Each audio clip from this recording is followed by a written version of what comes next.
پچھلی ویڈیو میں نے یہ بات عرض کی تھی کہ اللہ کا ذکر کرنا ایک نہایت اہم عبادت ہے۔ اتنی اہم عبادت کہ قرآن و سنت میں اکثر مقامات پر اس عبادت کو خوب زیادہ اور کثرت کے ساتھ ادا کرنے کی تلقین اور تاکید فرمائی گئی ہے۔ اب اس ویڈیو میں ہم اس کی وجہ جانیں گے، اس کا ریزن ڈسکس کریں گے۔ آخر باقی بھی تو عبادات ہیں، لیکن صرف ذکر کی عبادت کے متعلق ہی یہ تاکید اور تلقین کیوں فرمائی گئی کہ اس کو خوب زیادہ اور کثرت کے ساتھ ادا کرو؟ دیکھیے، اللہ تبارک و تعالیٰ کا ذکر کرنا یہ ایک بڑی آسان سی عبادت ہے، یعنی اس میں کوئی بہت زیادہ وقت خرچ نہیں ہوتا، اس میں زیادہ مشقت نہیں اٹھانی پڑتی، زیادہ محنت نہیں کرنی پڑتی، بلکہ بسا اوقات تو اس عبادت کی وجہ سے آدمی کے دوسرے معمولات میں بھی کوئی رکاوٹ پیدا نہیں ہوتی اور آدمی کے دیگر کاموں میں بھی کوئی خلل پیدا نہیں ہوتا، کیونکہ اللہ تبارک و تعالیٰ نے اس عبادت کو ادا کرنے کے لیے کوئی خاص قسم کی شرائط اور پابندیاں نہیں لگائیں۔ مثلاً وضو کرنا، پاکی حاصل کرنا، کسی خاص جگہ میں جانا، کسی خاص وقت کا انتظار کرنا، مخصوص شکل میں بیٹھنا، اس طرح کی کوئی بھی قید اس عبادت کے ساتھ نہیں لگائی گئی، بلکہ ہر آدمی کسی بھی حال میں اور کسی بھی جگہ اس عبادت کو بڑی آسانی کے ساتھ سر انجام دے سکتا ہے۔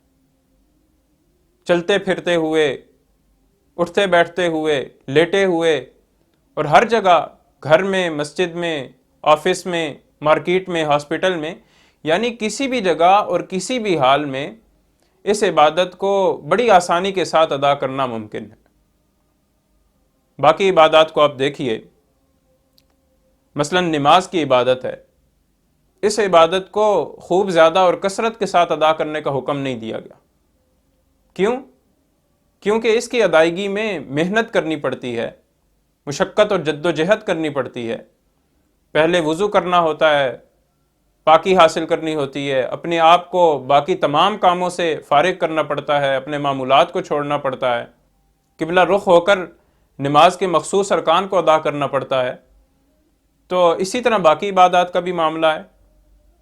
کہ ان میں طرح طرح کی شرائط ہیں، قیودات ہیں، پابندیاں ہیں،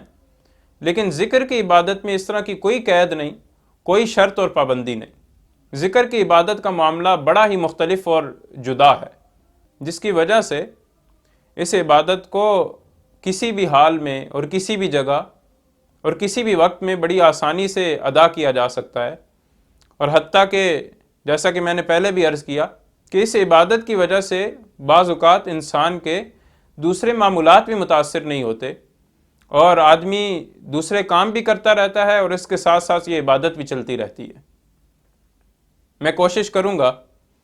کہ اگلی ویڈیو میں روزمرہ کے ان کاموں کی طرف توجہ دلاؤں، روٹین کے ان کاموں کی طرف رہنمائی کروں